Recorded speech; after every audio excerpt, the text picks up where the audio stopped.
이 주자학과 좌파 이념, 공산주의, 계급투쟁론 참 비슷한 점이 많습니다. 위선적 도덕론을 앞세웁니다. 그리고 폐쇄적입니다.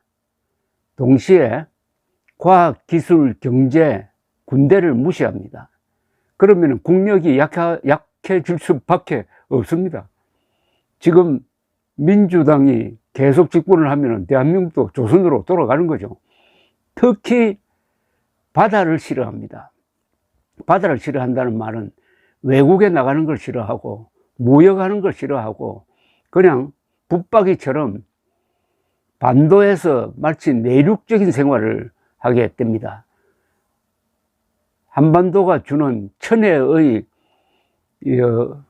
좋은 점을 이용하지 않고 그냥 어디 산속에서 내륙에 처박혀 가지고 폐쇄적인 공간을 하나 만들어 가지고 거기서 과거시험 쳐가지고 중국의 몇천 년 전의 책을 달달 외워가지고 그거 가지고 과거시험 합격하면은 권세를 잡고 큰 소리 치니까 이런 나라가 제대로 되겠습니까? 바로 지금 이재명, 문재인, 민주당은 거의 100% 조선조의 과거시험 합격자 자칭 이 선비 집단하고 비슷합니다.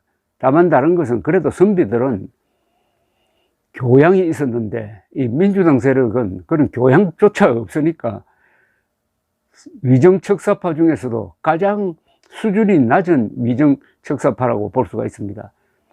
아까 서두에 제가 화두를 잡은 것은 바다에 무식하다는 점인데 이 민주당이 후쿠시마 괴담을 퍼뜨리면서 과학을 무시하고 바다를 전혀 모르는 어린애 이하 수준의 주장을 선동을 하고 있는 것도 다 그 피 속에 유전자 속에 500 몇십 년 동안 이어져 온 이 주자학적 DNA가 있기 때문입니다.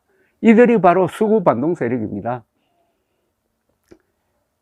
이 세계 역사를 보면은 해양 민족은 발달을 했습니다. 해양 민족은 바다로 나가고 외구로 나가고 하다가 보니까 세상을 알게 됩니다. 세상이 넓다는 것을 알게 됩니다. 그리고 자기 것만 고집하지 않습니다. 외국의 좋은 점을 받아들이고 외국 문물을 받아들이고 또 그걸 발전시키고 해가지고 이웃 나라와 이웃 민족과 더불어 삽니다. 이게 해양 민족의 장점이죠. 또 바다로 나가면은 우선 자연과 싸워야 합니다. 자연과 싸우려면 과학을 발전시키지 않을 수가 없습니다. 그리고 배를 타고 갈 때는 그 배에 탄 사람들이 규율이 있어야 돼요. 해양 민족은 반드시 또 이 법치를 발전시킵니다. 법치, 과학, 군사력이 같이 발전하고 무역을 하다 보면 자연히 돈을 벌게 됩니다. 그래서 이 해양 민족은 군사 강국이 되고 그리고 무역을 많이 하다 보니까 돈을 벌게 되고 그 다음에 귀족층이 부자가 되고 나중에 이들이 부르주아지가 되고 산업혁명을 하게 되고 민주주의를 하게 됩니다. 해양 민족이 군사 강국이 되고 군사 강국이 되니까 부자가 되고 부자가 되니까 여유가 생겨가지고 민주주의를 하게 되고 자본주의를 발전시키게 되죠. 근데 우리나라 역사상 신라는 대단한 해양 강국이었고 고려도 해양력이 강했는데 조선은 완전히 쪼그라들고 말았습니다. 참으로 비참한 나라가 되고 말았습니다.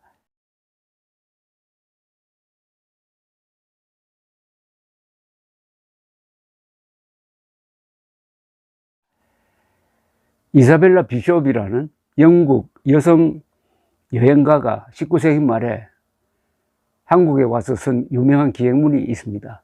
코리아 앤드 허 네이버즈라는 한국과 그 이웃 나라들이라는 기행문을 읽고 있으면 창피할 때가 있습니다.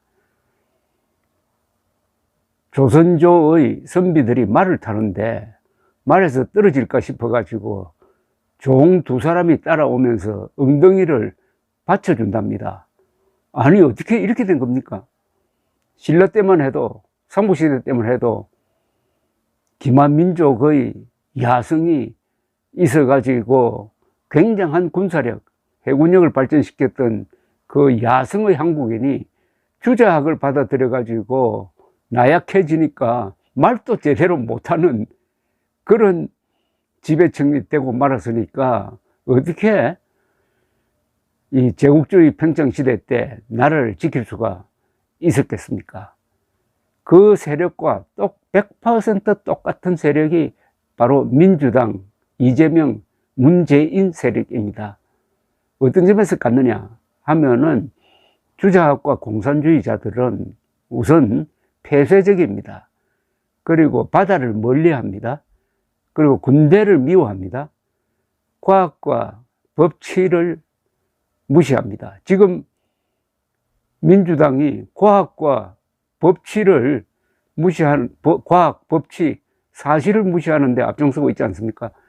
과학, 법치, 사실이 있어야 문명이 돌아갑니다.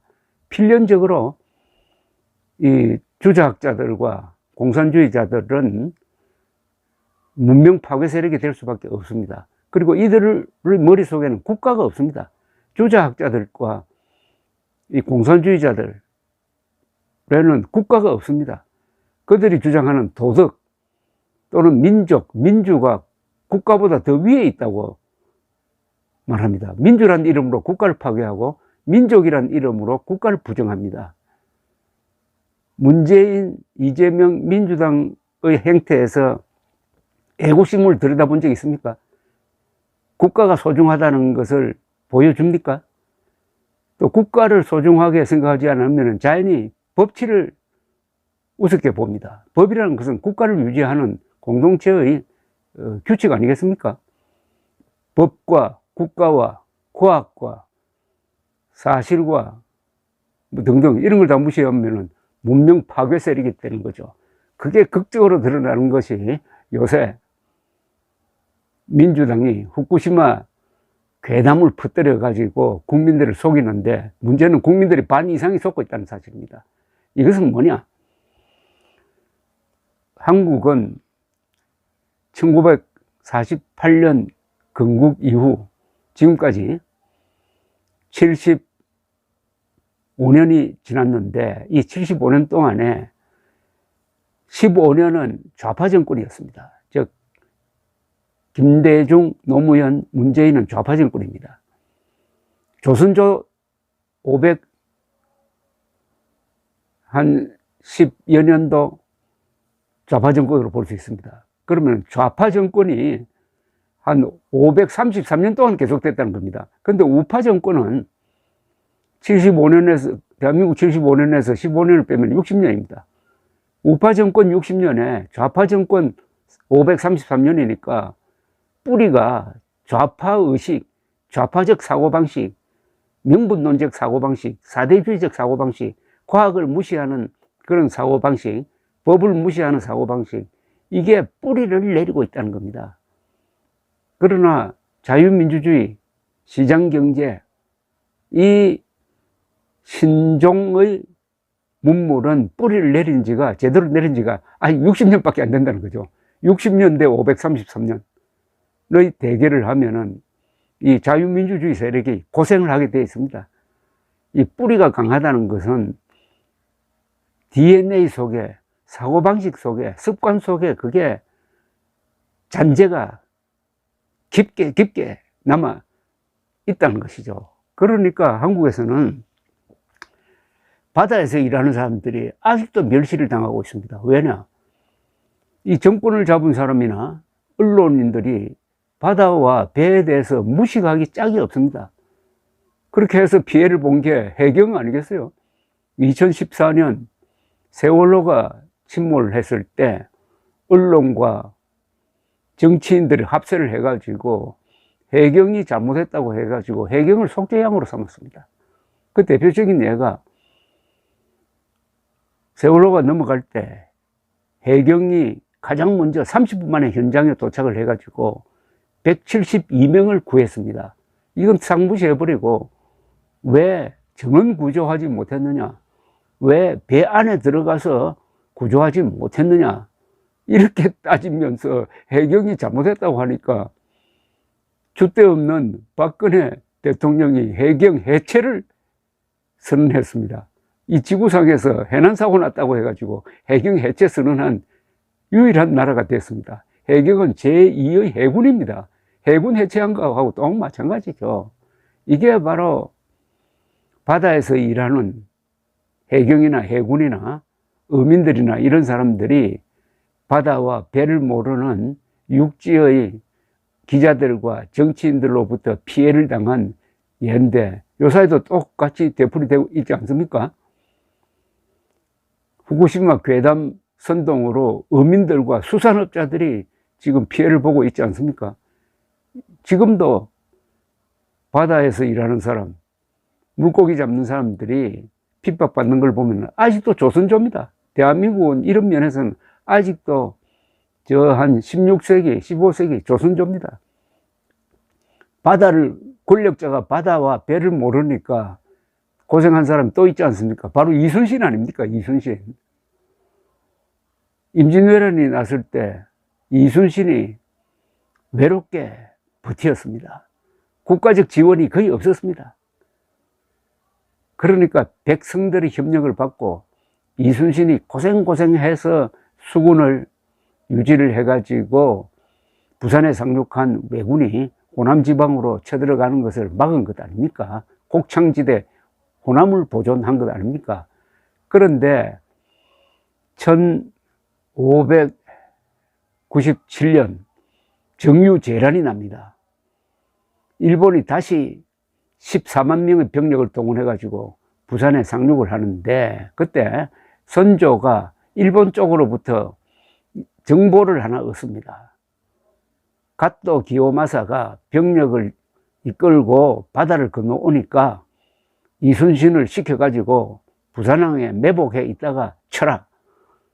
그래서 출동 명령을 선조가 이순신에게 내립니다. 근데 이순신은 아무리 생각을 해도 그 정보를 믿을 수 없을 뿐만 아니라 바다에 대병력이 나가서 출동해가지고 요격하려고 하다가는 역공을 당해서 망하겠다는 생각을 하게 됩니다.